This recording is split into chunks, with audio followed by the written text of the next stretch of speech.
Orang yang belum ikhlas berarti dia masih riya. Cirinya 4, kata Sayyidina Ali. Yang pertama apa?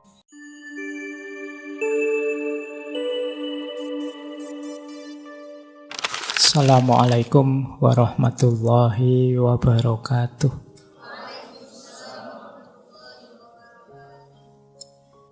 Bismillah, mari kita lanjut lagi ngaji filsafat kita. Nah, ada beberapa ilustrasi saya selingi dengan ini ya. Ini yang pertama, ada ilustrasi orang ikhlas itu seperti apa sih? Ini pertama saya ambil dari Syekh Abdul Hamid Al-Angkuri. Angkuri itu angkara. Kata beliau, sebagian ahli hikmah berpendapat kalau kalian bingung ikhlas itu seperti apa, kata beliau, ikhlas itu seperti penggembala kambing yang sedang beribadah, sholat misalnya. Penggembala kambing itu ketika dia sholat ibadah, di samping gembalaannya, dia tidak pernah mikir yang lain. Dia tidak pernah mikir ini nanti kambing-kambing muji saya apa anu saya, enggak. Jadi lawannya ikhlas itu kan riya. Orang yang tidak lillahi ta'ala, ada pamrih-pamrih lain selain Allah, disebutnya kan riya. Ini penggembala kambing ini tidak mungkin riya. Oh, biasanya kan penggembala kambing itu adanya jauh di tempat-tempat di mana bisa kambing dapat minum, dapat makan, jauh dari keramaian. Penggembala kambing itu kalau beribadah, dia tidak mikir pamer. Mau pamer pada siapa? Tidak ada siapa-siapa. Adanya ya cuma kambingnya. Apa dia gaya kayak orang soleh terus dipuji sama kambingnya? Ya enggak. Jadi beribadahlah seperti dia, penggembala kambing ini, kata Syekh Al-Angkuri. Jadi orang beramal tidak usah peduli pandangan manusia terhadapnya. Sebagaimana dia tidak peduli orang penggembala tadi terhadap pandangan kambingnya. Yo, pandangan kambing kan tidak perlu kita dengarkan, misalnya, wah tiba-tiba kok kambing memuji kan kamu, alah wong kambing aja kok. Posisikan komentarnya orang, pandangannya orang di situ, kata Syekh Abdul Hamid. Oke ya mungkin ini yang saya bilang seperti saya bilang di awal tadi ya, Pak, contohnya kok yo kambing toh Pak. Ayo situasi cocoknya mungkin audiens beliau atau tempat beliau hidup itu banyak pengembala kambing. Contohnya kambing gembalaannya. Oke, baik. Nah, ilustrasi pertama. Nanti ada uraiannya lebih panjang. Yang kedua, ilustrasi kedua. Contoh ikhlas itu seperti apa? Kembali saya ngambil contoh Imam Syafi'i.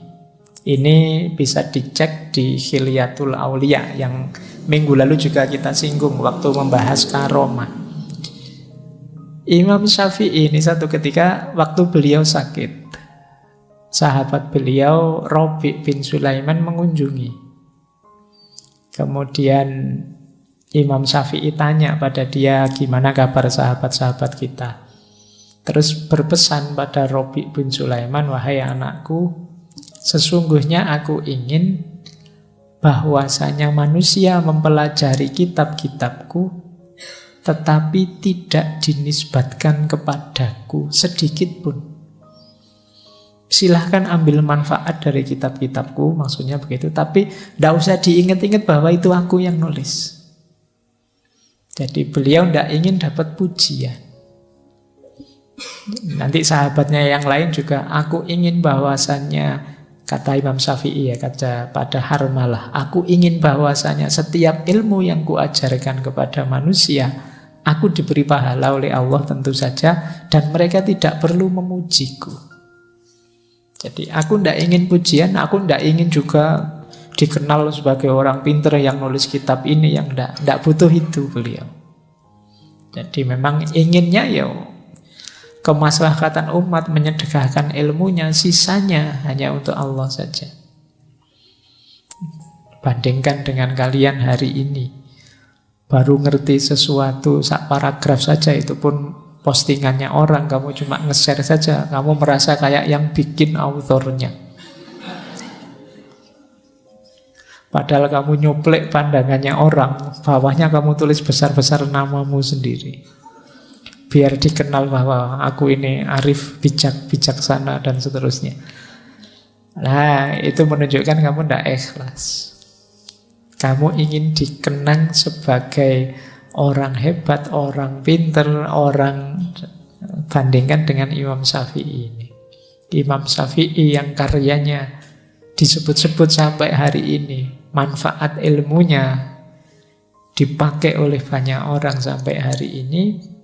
Beliau berpesan, alhamdulillah kalau nanti banyak yang mengambil manfaat dari karya-karyaku, tapi aku lebih bahagia kalau tidak perlu disebut-sebut namaku, tidak perlu dinisbatkan kepadaku. Nah, ini namanya orang ikhlas. Jadi ilustrasi pertama tadi seperti pengembala kambing, ilustrasi kedua seperti yang dicontohkan oleh Imam Syafi'i, bagaimana mental ikhlas itu. Nah, ikhlas itu karakternya adalah tersembunyi. Hanya yang ngalami dan Allah yang tahu dia ikhlas atau tidak. Maka kita tidak bisa memberi label orang, nuduh orang dia tidak ikhlas atau wah dia sudah ikhlas. Jadi ini salah satu cirinya ikhlas. Jadi ikhlas itu dimensi paling rahasia. Kata Syekh Junaid Al-Baghdadi, ikhlas adalah rahasia antara Allah dan hambanya. Tidak ada malaikat yang tahu dan bisa mencatatnya. Tidak ada setan yang tahu dan bisa merusaknya. Tidak ada hawa nafsu yang tahu lalu memalingkannya, membengkokkannya. Malaikat mencatat amal yang kelihatan dicatat. Tapi niat, motif dalam hati kita ikhlas atau tidak, hanya Allah yang tahu. Nah, ini kata Syekh Junaid Al-Baghdadi. Jadi dia memang sangat rahasia. Orang itu bisa kelihatan sangat ikhlas padahal tidak. Misalnya, wah Pak Faiz itu ikhlas sekali ya, ngaji tiap malam Kemis, tidak pengen apa-apa. Itu kan kamu melihatnya begitu, tidak pengen terkenal, tidak pengen kata siapa. Ya kan? Kamu kan tidak bisa menilai hanya wah, dari kelihatan luarnya. Kalau urusan ikhlas, jadi hanya kalau tentang saya ya hanya saya dan Allah yang tahu. Ya untunglah Allah itu sayang sekali sama kita ya. Aib-aib kita itu tidak dibongkar mentah-mentahan kayak kalian bongkar aibnya musuhmu di medsos-medsos itu. Kalau Allah sebaper itu habis kalian. Jadi kamu mungkin tidak berani keluar rumah sudah. Baik, jadi ikhlas itu berarti tersembunyi. Maka dia tidak bisa jadi komoditas kebencianmu atau kecintaanmu pada seseorang. Pilihlah tokoh ini orang ini paling ikhlas loh dia itu. Ya dari mana melihatnya?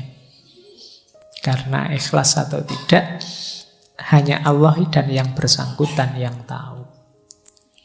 Jadi ini karakter pertama dari keikhlasan. Dia tersembunyi.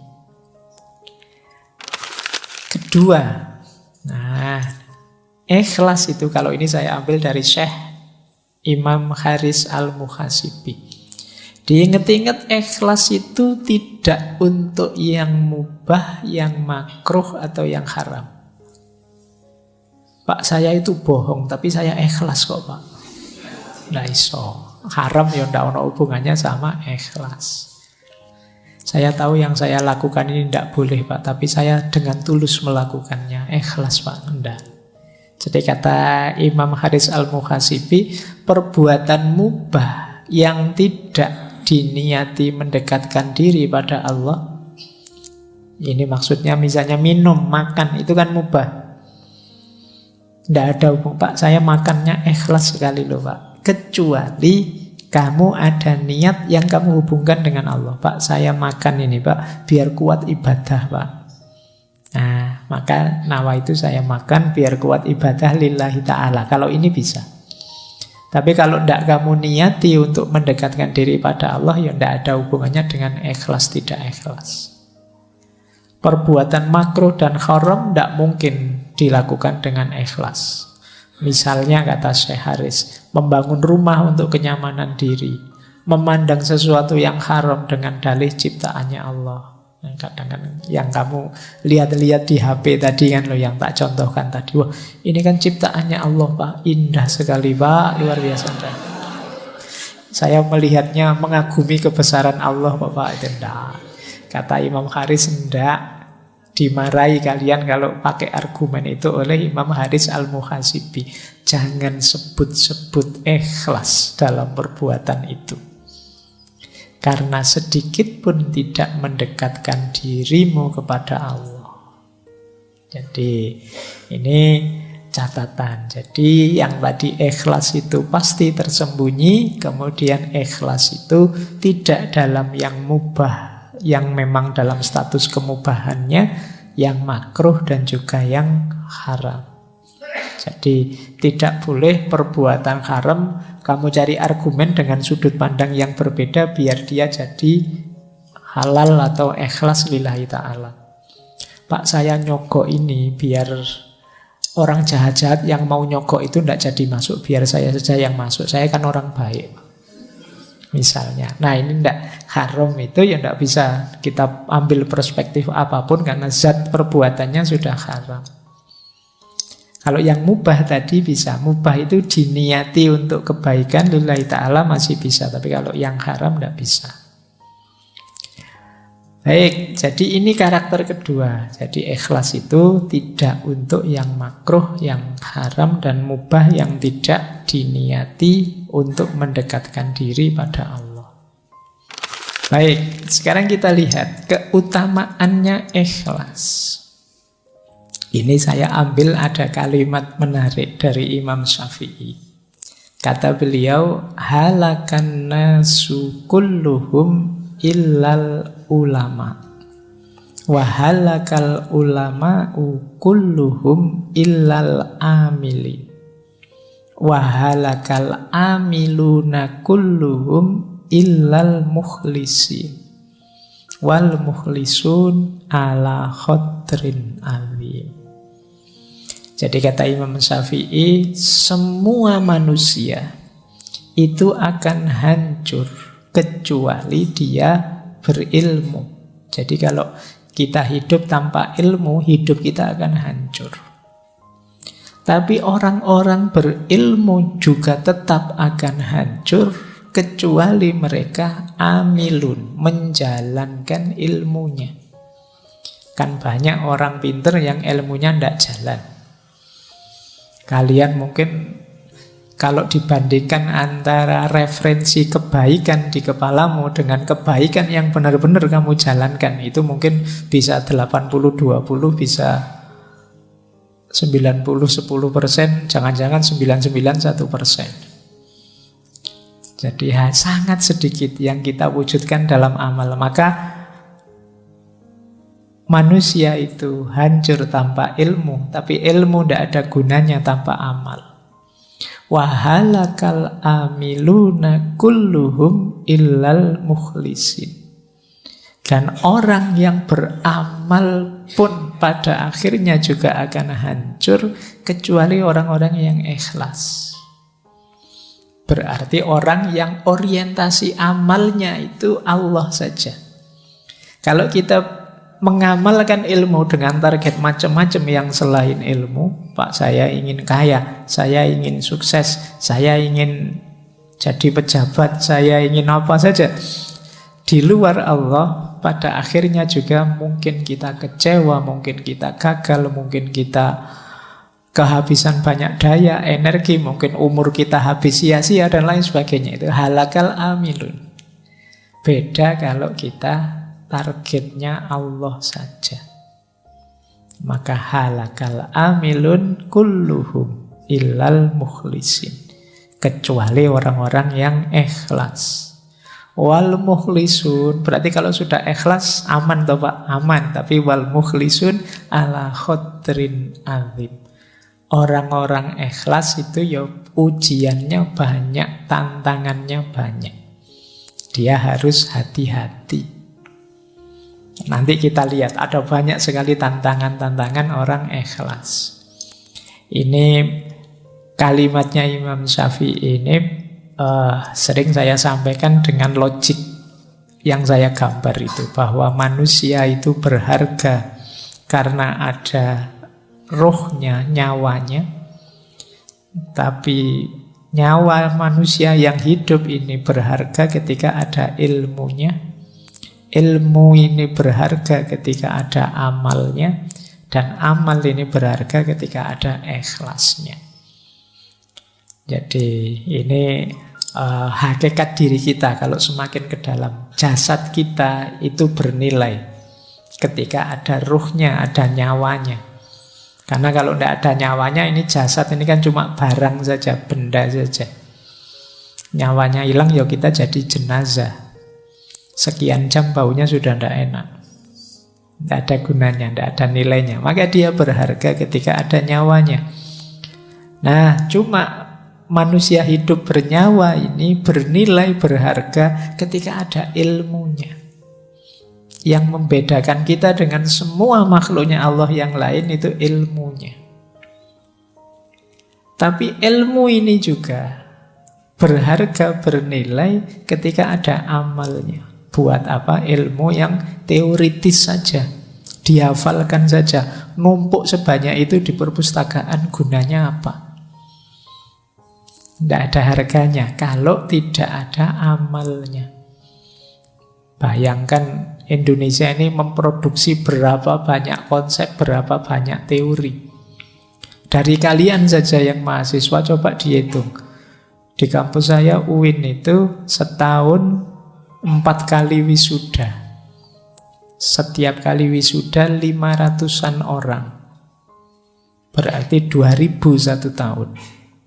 2000 itu semuanya bikin skripsi, tesis, disertasi. Bayangkan kalau setiap skripsi, setiap tesis tadi menyumbangkan sesuatu untuk hidup kita berbangsa, bernegara, beragama. Kontribusinya adalah kecil saja dari satu skripsi. Dari kampusku saja 2000 kontribusi setiap tahun. Ditambah kampusmu, ditambah kampus yang lain, berapa ribu kampus di Indonesia ini. Oh, itu kalau ada dimensi amalnya semua, Indonesia ini jaya sudah. Luar biasa. Cuma ya kan kalian tahu sendiri kan pada akhirnya skripsimu itu yang numpuk di perpustakaan. Isinya juga begitu-begitu. Nanti ditiru adik kelasmu. Ya sekarang ada Turnitin tidak bisa jiplak, tapi kan ya kamu sudah pinter ganti kalimat. Apalagi saya kemarin ada yang cerita itu ada trik-triknya Pak biar tidak terdetek oleh Turnitin. Ya wis pintermu memang di situ. Jadi ya makanya akhirnya ya apa kalau bahasa agama jadi tidak barokah ilmumu. Cuma numpuk di perpustakaan-perpustakaan. Kamu juga saya yakin waktu nggarap skripsi kan tidak terbersit nawa itu ilmu lillahi ta'ala. Bayanganmu kan sementing ndang lulus, sementing cuma itu dok pikiranmu. Ndang dapat gelar, ndang tidak ditanya-tanya kapan lulus, pikiranmu itu saja. Ya sudah. Ya kita memanen apa yang kita tanam. Apalagi level paling tinggi ikhlas. Jadi sudah diamalkan pun kita masih perlu ikhlasnya. Baik, ini keutamaannya. Nah, kalau digambar keutamaan ikhlas itu loh. Ikhlas itu bagian dari rute kita ilaihi roji'un. Kembali kepada Allah. Jadi perjalanannya manusia di bumi ini kan sebenarnya bukan perjalanan kemana, tapi perjalanan kembali. Yang perjalanan itu awalnya adalah ikhlas. Ikhlas itu niat nawa itu untuk Allah saja. Jadi perjalanan kembali ke Allah itu kan perjalanan untuk Allah. Jadi titik tolaknya perjalanan hidup kita adalah niat yang ikhlas. Titik tujunya ya Allah, keridhoannya Allah. Jalannya, isinya amal soleh. Jadi amal yang ikhlas menuju ridhonya Allah. Ini mode hidup ideal kalau dalam Islam. Baik, jadi inilah gambaran keutamaannya ikhlas. Kita lihat sekarang komponennya. Kelihatannya sederhana cuma lillahi ta'ala. Tapi ya implementasinya tidak sesederhana definisinya. Nah, sekarang muhasabahnya, ayo dicek. Dalam diri kita ini sudah ada kualitas ikhlas atau belum? Ini ada beberapa ciri. Kita ambil dulu ciri umum ya. Ini tanda-tanda kita sudah ikhlas. Yang pertama apa? Melakukan sebaik mungkin kebaikan termasuk ibadah meskipun sedang sendirian. Nah, ini berarti kita ciri-ciri orang ini ikhlas. Fokusnya Allah saja. Kalimat meskipun sedang sendirian ini penting. Karena kadang-kadang kita itu kalau pas banyak orang gayane, kalau ngimami suratnya panjang-panjang. Tapi begitu sendiri yo kulhu sama ina atau ina. Cowopet sholatnya. Itu ciri-ciri kamu ada riyaknya. Jadi biasanya kan begitu. Kita kalau ada banyak orang pamernya dikedepankan. Itu kemungkinan tidak ikhlas. Baik kalau pas banyak orang saja. Kalau tidak ada orang, aslinya kelihatan. Ini ciri-ciri belum ikhlas. Tidak lillahi ta'ala, masih karena orang. Yang kedua, masih mau mendengarkan nasihat atau petunjuk. Orang itu ketika ingin dekat dengan Allah, ingin perjalanannya lurus menuju Allah, itu biasanya takut salah jalan, takut tidak diridhoi Allah. Ini membuat dia tidak berhenti belajar. Ketika dia tidak berhenti belajar, ya dia terbuka terus untuk memperbaiki diri, biar tambah dekat dengan Allah, biar tambah dekat dengan Allah. Jadi cirinya orang ikhlas itu semangat belajarnya tinggi. Kenapa? Dia ingin lebih baik, lebih dekat terus pada Allah. Khawatir keliru, jangan-jangan mulutku saja yang lillahi ta'ala, tapi perbuatanku belum. Maka dia berusaha terus-menerus untuk belajar. Yang ketiga, orang ikhlas itu tidak ingin menonjol dan tidak suka dipuji. Nah, ini mungkin mirip kita ya, cuma dibuang tidaknya. Kita kan ingin selalu menonjol, ingin selalu unggul. Kalau dicueki kita marah-marah. Jadi kalau ada yang muji senang. Nah, ini kemungkinan ya kebaikan yang kita lakukan karena orang. Kan sekarang kita melakukan apapun kan kita posting itu kan, kita foto, kita posting biar orang tahu. Itu kalau tidak ada yang jempoli, tidak ada yang muji, tidak ada yang kita mungkin sedih sekarang. Kok sudah posting 1 hari lebih loh ya, ini kok yang jempoli cuma 2 misalnya. Ya, 2 itu pun ya cuma teman satu kamar. Nah, kita sering begitu, kamu gelisah melakukan, kamu nunggu dipuji orang. Nah, padahal cuma satu kamarnya 3, berarti yang satu nggak jempoli juga. Nah, kita ingin hari ini kan peradaban hari ini tuh peradaban yang sering saya sebut istilahnya FOMO itu kan, fear of missing out. Kita khawatir hilang, ingin kelihatan terus, ingin menonjol terus. Melakukan kebaikan kalau tidak diposting kan kita rasanya ada yang kurang. Wong kadang-kadang sholat saja kan kita posting, berangkat ke masjid nih, terus nanti di depan sana. Ya kan? Terus duduk paling depan nih misalnya, terus wah, terus gitu. Kadang-kadang sholatnya pun kamu taruh HP-mu di syuting. Ngaji juga begitu kamu. Ingin selalu kelihatan. Nah, baik, orang ikhlas itu tidak ingin menonjol, tidak suka dipuji. Bahwa orang muji monggo saja, itu bukan yang saya kejar. Bahwa saya kok kelihatan unggul, kelihatan menonjol di antara yang lain, tidak masalah. Tapi itu bukan target. Kemudian selalu muhasabah. Tidak merasa sudah paling benar, sudah paling ikhlas, sudah paling nomor satu. Dan yang terakhir, lebih suka beramal diam-diam secara rahasia. Nah, tidak suka pamer itu. Ini memang agak kebalikan peradaban hari ini.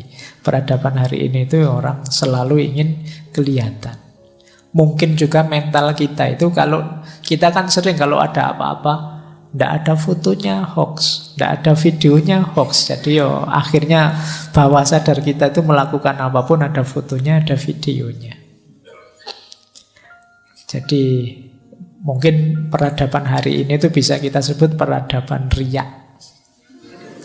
Pamer terus apa-apa ingin dipamerkan. Ini agak hati-hati ya, ini untuk jiwa kita agak masalah orang yang selalu ingin pamer. Kata Syekh Zunun Al-Misri lebih tegas lagi. Kata beliau, orang ikhlas itu adalah orang ketika dipuji atau dicela, dia tidak akan terpengaruh. Pujian dan celaan itu dianggap sama. Kalau dia yakin ini kebaikan, dipuji orang atau dicela orang, dia tetap melakukannya. Ada yang ngasih jempol atau tidak, saya yakin ini baik, ya saya jalan. Ini orang ikhlas. Yang kedua, lupa kalau sudah melakukan kebaikan. Ini berarti orangnya ikhlas.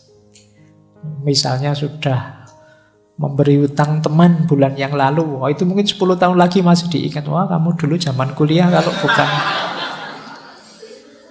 Nah, jadi dieling-eling terus temannya hutang 20.000 saja. Ini kamu dulu itu 20.000 belum kamu bayar loh sampai sekarang. Baik, ya berarti memang ya tidak salah, cuma belum ikhlas. Jadi, ikhlas itu biasanya tidak dianggap lagi. Sudah melakukan kebaikan, ya sudah saatnya kebaikan selanjutnya. Jadi tidak hanya mengagumi kebaikan yang lama, tapi selalu memproduksi kebaikan yang baru. Cirinya orang ikhlas.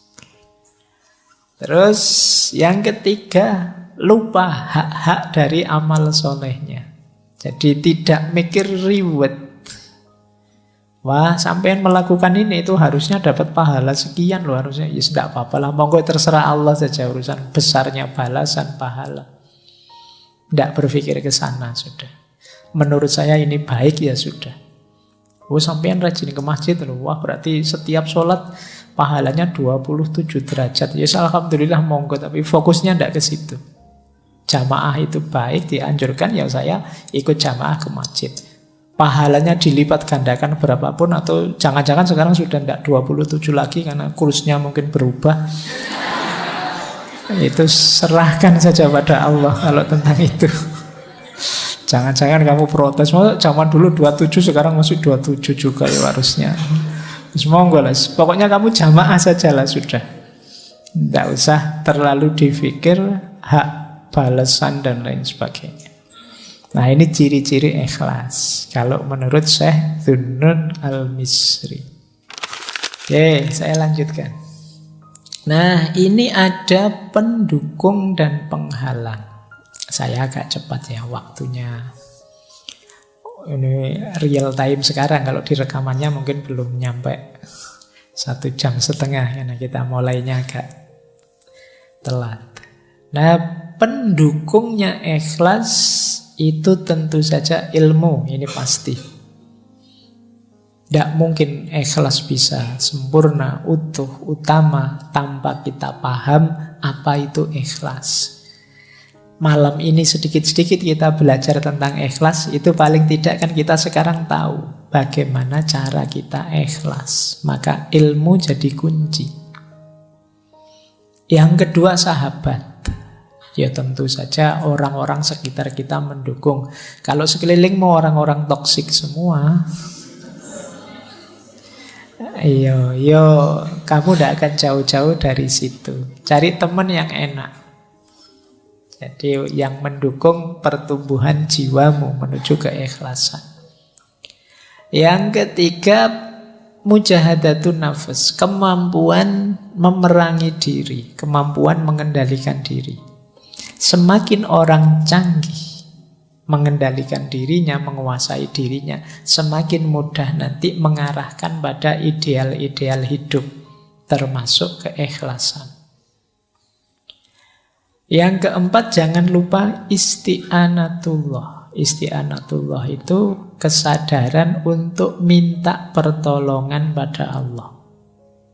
Jangan merasa sudah hebat, sudah bisa. Karena Allah lah yang membolak-balik hati kita. Yang kelima, sadar bahwa kita ini fana, dunia ini fana. Maka eman-eman pamrih amal baik kok hanya duniawi. Eman-eman pamrih amal baik kok hanya sukses sekarang. Hidup hari ini itu tidak segalanya. Jadi yang lebih hakiki besok setelah hidup hari ini. Nah, kesadaran ini akan memudahkan kita untuk ikhlas. Penghalangnya ikhlas tentu saja ada riya. Tadi dijelaskan ujub, merasa sombong, merasa besar, takabur, sombong, hasud. Selama masih ada kedengkian pada siapapun, sulit kalian ikhlas. Karena orang hasud itu targetnya bukan Allah, tapi hancurnya orang yang dia benci. Jadi, ini hati-hati karena hasud itu kalian ingin orang yang kalian benci hancur, kalian tidak sadar sebenarnya engkau sendirilah yang hancur. Karena kedengkianmu, kedengkian itu merusak dirimu. Makanya di surat Al-Falaq itu secara khusus kita diminta berdoa berlindung dari orang-orang yang hasud. Wa min syarri hasidin idza hasad. Karena orang hasud itu bisa melakukan apapun yang merusak, bahkan merusak dirinya sendiri tidak masalah, asal orang yang dia hasuti juga rusak. Nah, ini merusak keikhlasan. Peradaban hari ini kan antara lain diwarnai follower dan hater. Nah, boleh kamu tidak suka, boleh kamu tidak cocok, tidak setuju dengan sesuatu, tapi semoga tidak nyampe pada level hasud ini. Kebencianmu membuat cita-cita hidupmu hanya kehancuran yang kamu benci. Dan yang terakhir, munafik. Munafik ini orang yang antara ideal dan realitasnya tidak nyambung. Tentu saja tidak mungkin bisa ikhlas orang yang munafik. Jadi ini pendukung dan penghalangnya. Saya lanjutkan. Nah, riya adalah bukti kita belum ikhlas. Nanti di kitab-kitab tentang ikhlas selalu dikaitkan dengan riya. Riya ini antitesisnya. Orang yang belum ikhlas berarti dia masih riya. Cirinya 4, kata Sayyidina Ali. Yang pertama apa? Males kalau sendirian, rajin jika banyak orang, tambah rajin kalau dipuji, males kalau sudah dicela, dikritik. Nah, ini kalian coba ya introspeksi ya. Kebaikan apa yang sudah kalian lakukan selama ini, ada ciri itu enggak? Kalau sendirian ogah-ogahan, begitu banyak orang kelihatan rajin. Kalau sholat sendiri 2 menit, kalau ngimami orang banyak bisa 8-10 menit. Nah, itu alamat ada unsur pamernya. Tambah rajin kalau dipuji. Wah, sampean kalau ngimami suaranya indah sekali. Wah, besok tambah panjang suratnya. Males kalau sudah dicela. Begitu dikritik, besok disuruh ngimami. Yang lain sajalah, saya ada kekurangannya. Nah, itu coba hati-hati dengan riya. Itu penghalang besar dari ikhlas. Ada uraian bagus dari Syekh Izzuddin Abdus Salam. Ini saya agak cepat. Tentang mengapa kok kita itu mudah riya. Kata Syekh Izzuddin, nafsu kita itu punya kesadaran bahwa semua manusia, apakah itu orang baik, orang tukang maksiat, atau raja, itu kan menghormati, memuji, senang dengan orang soleh. Bahkan mereka rela mengorbankan harta dan jiwa demi mengabdi pada orang-orang soleh. Menyadari hal ini, hawa nafsu kita terus mendorong kita pura-pura jadi orang soleh. Biar dicintai, biar dihormati, biar diberi status tinggi oleh orang-orang. Jadi ini nafsu. Jadi dengan kata lain, biar perkataan kita didengar, perintah kita dipatuhi, kesalahan kita dimaafkan, kita tidak dimusuhi, kita tidak disakiti, ayo pura-pura jadi orang soleh. Akhirnya kita tidak ikhlas lagi. Wah, enak ya kelihatan jadi ustadz itu, followernya banyak, nanti butuh apa-apa followernya yang menyediakan. Nanti kalau dikritik yang lain yang jawab, dia tidak usah ngapa-ngapain. Kalau dia kemana-mana diajak foto, disalami, wah saya tak gaya kayak gitulah misalnya. Jadi kita riya itu sebenarnya karena dorongan nafsu. Kita melihat fasilitas, kita melihat status, kita melihat kenikmatan orang-orang soleh. Terus kita ingin niru luarnya saja, biar kita dianggap soleh. Nah ini kata Syekh Izzuddin, sumbernya riya itu. Kenapa sih kalau pas ngimami orang banyak kita terus suratnya panjang, biar kita dianggap orang yang hafalannya banyak, kita dianggap orang yang hafid yang luar biasa dan seterusnya. Nah ya lagi-lagi tetap ikhlas hendak itu dalam batin. Ini untuk kita sendiri ya, jangan dipakai nembak orang. Dan kita itu kan sering kalau dapat gini-gini kita pakai nembak orang lain. Oke, nah ini saya bacakan cepat. Kita sering terjebak di sini. Termasuk riya adalah pertama apa? Agar kita tidak dicela orang. Antara lain apa? Ini termasuk riya kata Syekh Izzuddin. Pura-pura di depan karena takut dipandang rendah. Wah, ini saya harus duduk paling depan ini biar dianggap santri yang paling rajin misalnya. Kalau niatnya itu riya. Jadi atau bersedekah karena takut dianggap pelit. Berperilaku seperti orang soleh karena khawatir dianggap orang biasa. Wah, saya sotakonya tak beri yang banyak biar dianggap dermawan. Nah, ini karena takut dianggap pelit. Termasuk riya, kata Syekh Izzuddin, tidak berani bertanya karena takut dianggap bodoh. Saya mau tanya tapi takutlah nanti dianggap bodoh sama orang kalau balik tanya. Ini sebenarnya termasuk riya. Kamu kan berarti apa? Pura-pura pinter. Padahal yo pingin tanya, wong nggak ngerti, disuruh tanya diam saja. Ini jenis riya juga. Atau kata Syekh Izzuddin, pemuka agama yang dapat pertanyaan sulit tentang satu masalah yang dia tidak tahu. Karena takut dianggap bodoh, terus jawab bisanya sesukanya. Ini riya juga. Ya kalau memang tidak tahu, ya jawab saja saya tidak tahu. Jadi, karena kadang-kadang kan beban kan dianggap panutan, dianggap tokoh, itu kan harus bisa menjawab apa saja. Kadang-kadang pertanyaan apapun dijawab. Harus kalau memang tidak tahu, kita bilang tidak tahu. Dulu pernah kita mengkaji wisdomnya Imam Malik itu. Karena Imam Malik itu kan pernah dari sekian puluh pertanyaan yang diajukan dijawab cuma 4. Sisanya beliau jawab ana la adri, tidak tahu saya. Oh sekarang kalau ada ustadz begitu dianggap ustadz, wah apa ustadz ditakoni kok tidak tahu terus. Tapi justru yang mulia yang seperti itu. Jangan ngawur, kalau memang tidak tahu, bilang tidak tahu. Atau karena takut dianggap ilmunya sedikit, terus ngarang-ngarang kalau ngomong. Sudah meriwayatkan, nulis kitab apa. Ngerti temennya males baca buku. Oh, saya sudah baca buku ini. Padahal ya nggak pernah. Nah, ini juga termasuk riya. Berarti kamu nutup-nutupi fakta bahwa kamu males membaca. Atau ingin cari keuntungan. Misalnya ketemu orang yang ingin dimintai bantuan, terus kita pura-pura jadi orang baik, orang soleh. Nah, biasanya kalau sedang mau utang itu kan kamu ngomongnya halus, enak, biar kelihatan.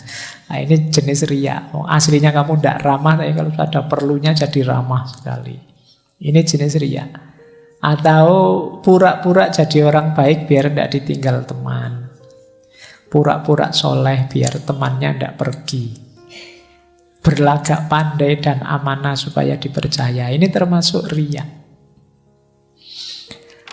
Nah, termasuk riya juga kata Syekh Izzuddin, meninggalkan ibadah karena takut riya. Ada enggak di sini misalnya pas nginep di kamar kosnya teman, biasanya sholat tahajud, tapi begitu di kamar kosnya teman mau sholat tahajud, Anda enak nanti dianggap pamer biasa tahajud. Nah, kata Syekh Izzuddin justru itu jenisnya riya. Meninggalkan ibadah karena takut riya. Kalimatnya Syekh Izzuddin, setan menghasutmu untuk meninggalkan ibadah. Kalau hasutan itu gagal dan engkau tetap ibadah, setan akan membisikkan riya untuk merusak ibadahmu. Jadi oleh setan itu kita dilarang ibadah, kok masih tetap ibadah, kita diwas-wasi dengan riya. Kok kita bisa? Enggak, saya enggak riya lillahi ta'ala. Setan terus ngasih was-was lagi loh. Meninggalkan ibadah untuk menghindari riya itu lebih baik daripada beribadah tetapi riya. Nah, itu tadi akhirnya kalian yang biasanya puasa karena di tempatnya teman, sudahlah enggak usah puasa saja, nanti kelihatannya kok kayak pamer. Ini juga riya. Jadi beribadah, tidak beribadah karena takut riya, itu termasuk riya. Kata Syekh Izzuddin, itu dustanya setan. Meninggalkan ibadah karena takut riya, itu bukan ikhlas. Jadi ikhlas itu beribadah karena Allah saja, bukan karena manusia. Meninggalkan ibadah karena takut dilihat orang, itu berarti tidak karena Allah lagi, tapi karena manusia. Meninggalkan ibadah karena takut dianggap Allah, kamu anak soleh ya, kamu sok anu lah. Karena takut label-label dari orang, ini juga jenis riya, kata Syekh Izzuddin. Jadi ikhlaslah lillahi ta'ala, pokoknya full semuanya karena Allah saja, tidak karena macam-macam.